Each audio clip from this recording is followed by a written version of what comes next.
सुमित्राताई पवारांच्या विरोधामध्ये काँग्रेसनं उमेदवार दिला आहे. पोटनिवडणुकीत अजितदादांच्या नंतर काँग्रेसची कृती कशी वाटते? नाही, निश्चितपणे निंदनीय आहे.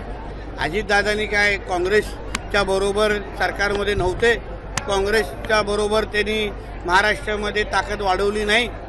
शेवटी ह्यालाच काँग्रेस म्हणतात. त्याच्यासाठी तर त्याची अधोगती झालेली नाही, ह्याला कारणं आहेत.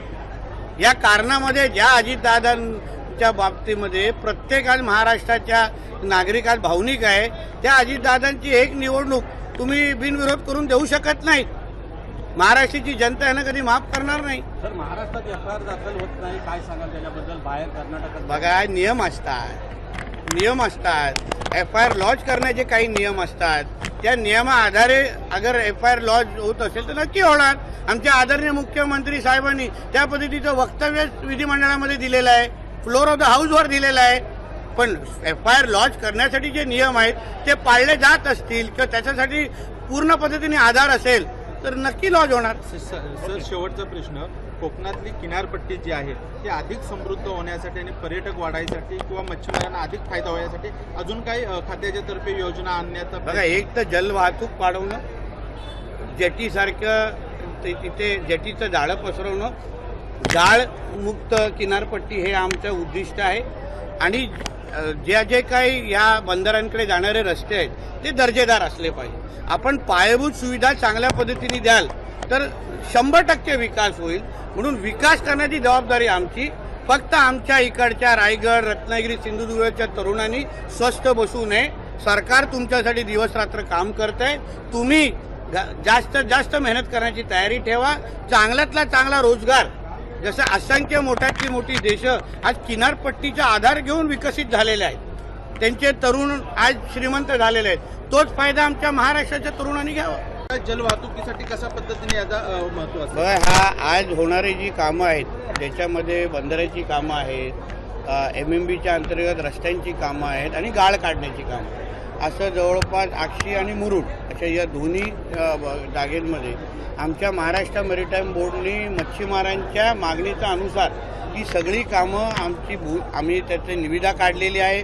सगळी पर्यावरणाच्या लागणारे सगळे परवानग्या आम्ही MCZMAचे मिळवलेले आहेत आणि आज ह्या कामाचं भूमिपूजन झालेलं आहे. यामुळे ह्या भागाच्या मच्छीमार करण्यामध्ये, उत्पादन वाढवण्यामध्ये जे काय एकंदरीत पायाभूत सुविधाचं एकंदरीत संरक्षण लागतं, जी ताकद लागते, जे एकंदरीत त्याच्यासाठी प्लॅटफॉर्म लागतो, तो सगळं तयार होणार आहे. त्याच्यामुळे याचा थेट परिणाम उत्पादनावर होईल. मच्छीमाराला चांगल्या सुविधा दिल्या ते जास्त उत्पादन करू शकतात आणि त्याच्यामुळे महाराष्ट्राच्या मच्छीमार समाजाला किंवा किनारपट्टीवर राहणाऱ्या मच्छीमार समाजाला मोठ्या प्रमाणामध्ये मदत होईल. वापर जो आहे तो कोळी बांधवांनी जास्तीत जास्त निधीचा लाभ जो आहे तो कोळी बांधवांनी अधिकाधिक घ्यावा, ज्या त्यांनी आता किंवा असं आपण वक्तव्य केलं. नाही, माझा मुद्दा असा आहे की मुख्यमंत्री मत्स्य संपदा योजना ही योजना आपण किनारपट्टीच्या मच्छीमारांसाठी राज्याची पहिली योजना आणलेली आहे. त्या योजनेचा लाभ आमच्या मच्छीमार समाजाने जास्तीत जास्त घ्यावा. ज्या किनारपट्टीवर असलेल्या ज्या जागा आहेत त्याच्यावर कुठलंही अतिक्रमण कोणाचं होऊ नये. मी जेव्हा मंत्री झालो तेव्हा मी पहिल्या दिवशी जाहीर केलेलं की मी जिहादमुक्त किनारपट्टी करणार. त्याच दिशेने माझं काम चाललंय आणि त्यामुळे जो विकास आम्ही करतोय तो आम्ही मच्छीमारांसाठी करतोय, स्थानिक मच्छीमारांसाठी करतोय.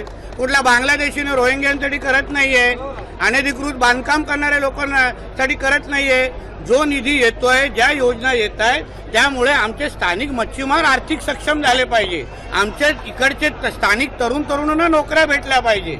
नाहीतर निधी आम्ही खर्च करायचा, बंदरं आम्ही बांधायचं आणि जिहाद्यांनी ती मजा मारायची, असे काय चालणार नाही.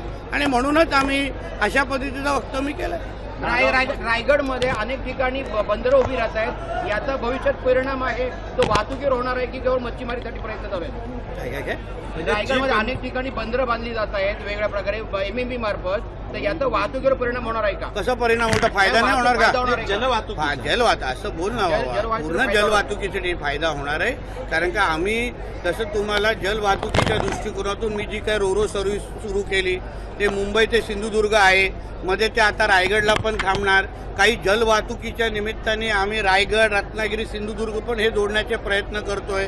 अलिबाग म्हणजे gateway of India to Alibag, हेही काही वर्सोवा ते अलिबाग आणि गेटवे ऑफ इंडिया ते अलिबाग, हे जे काही ऑलरेडी चालू असलेले रूट आहेत आणि नवीन रूट, या सगळ्याला चालना या जेटीच्या माध्यमातून निश्चित पद्धतीने मिळणार. म्हणून स्थानिक मुलांनी या जेटी बांधण्याचा जास्तीत जास्त फायदा रोजगारच्या दृष्टिकोनातून घ्यावा. त्यांनी आजूबाजूला त्यांनी रोजगार कसं ते लोक मिळतील या दृष्टीकोन विचार करून त्यांनी आतापासून तयारीला लागावं.